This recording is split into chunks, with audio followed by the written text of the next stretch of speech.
YouTube? Happy New Year. It's your girl Miss T, and today I will be reviewing the new 2020 adaptation of The Grudge by Nicholas Pesky.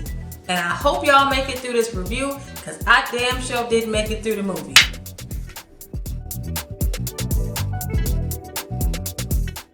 So The Grudge is an American adaptation of the film Ju-On, or The Grudge, by Takashi Shimizu. And that original US release that starred Sarah Michelle Gellar, it was off the chain. It was really creepy, really eerie. We had iconic scenes like the character Kyoki. She was backwards, pop locking down the stairs. It was just all around creepy as hell. Who can forget that scary ass little boy who had his spirit intertwined with the cat? It was good stuff. So I must admit, I was really amped about this movie being released. So the question is, could a remake of a remake recreate the same magic? Apparently not. So what exactly is The Grudge or the Ju-On? It describes a curse that is born when someone dies in a fit of rage or sorrow. The curse is an entity created where the person died. Those who encounter this supernatural force die, and the curse is reborn repeatedly, passing from victim to victim in an endless, growing chain of horror. So guys, let's jump right into it. This film stars Andrea Riseborough. She's an English actress, and she has a pretty extensive filmography. I haven't seen any of the films because they are foreign films, but I think one of her notable works was Birdman. Heard really good things about that. This film also stars Demian Bichir, and you guys probably have seen him in The Hateful Eight and The Nun.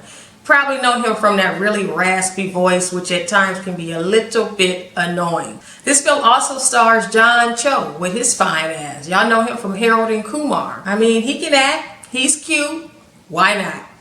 And lastly, we have Lin Shaye, and I love Lin Shaye. You guys probably know her from her work on the Insidious franchises. She always brings the pain to these horror movies, and I think she probably had one of the most notable performances in this whole movie. So we got a pretty good cast here. You know, they put in that work for what it's worth. So from my understanding, the 2020 reboot of this film is basically running concurrent with the last films. So the setting is actually in 2004 through 2006. And it follows after a young mother murders her family.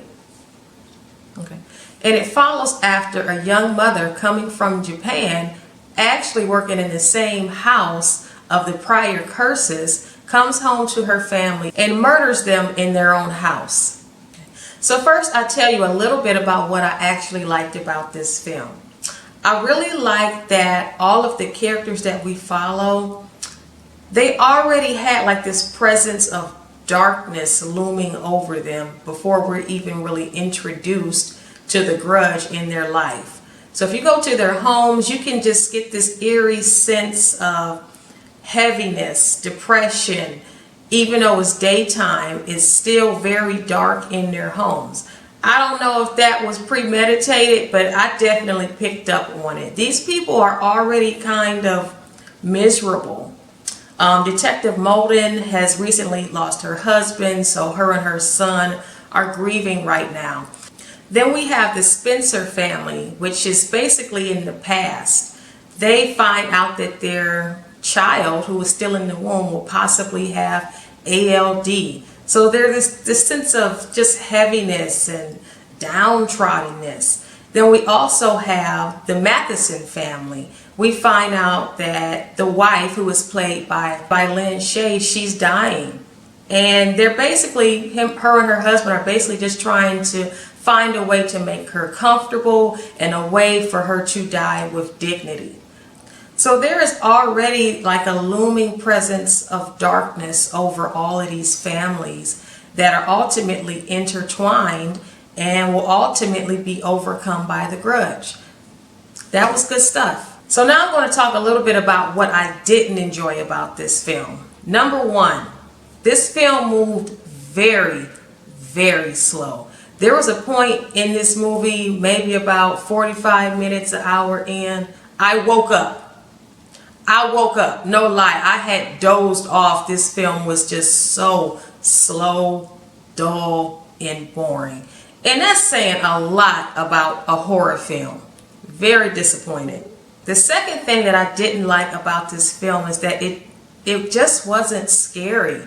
I literally came out to this film thinking that I was going to get a little bit of that magic from the original film. Do you know the backwards pop locking down the stairs? I thought it was going to give me something with all the technology we have and the CGI, but it was flat. Nothing about this movie scared me. There weren't even good jump scares. I was literally like, it was whack. It was whack, and I was very disappointed. Another thing that I felt was better in the original film was that we actually got a glimpse of the horrors that took place in the home throughout the film. They gave you little snippets throughout to keep you interested and intrigued, like what really happened on this fateful night. And then they gave you a big climax when they reveal all of the events of that horrific night. In this film, we literally get maybe a minute at the very end of the actual events. And I just believe it was a really missed opportunities. This is a horror film. I was not horrified. I wasn't even thrilled. Shit. Third and lastly, I didn't like the fact that this storyline was exactly the same as the original 2004 film. It was the exact same plot. Save for the fact that in the original film, Sarah Michelle Gellar's character played a caretaker, and in this film, the main character played a police officer. And you would think from that perspective it would have been a little bit different take, but it wasn't. It was the exact same story. So guys, that was The Grudge. It was pretty bad. I ain't gonna lie. I wouldn't get this on bootleg from the corner store. I wouldn't watch this for free. I wouldn't watch this if someone paid me to rewatch this. It was bad. So out of 5 shots of Hennessy, I would give this 1 shot. It was tragic. It was tragic. So guys, I hope you enjoyed this review. Let me know how you felt about The Grudge if you saw it. As always, thank you for watching. Hit that like button and subscribe if you haven't already. And I'll see you next time. Peace.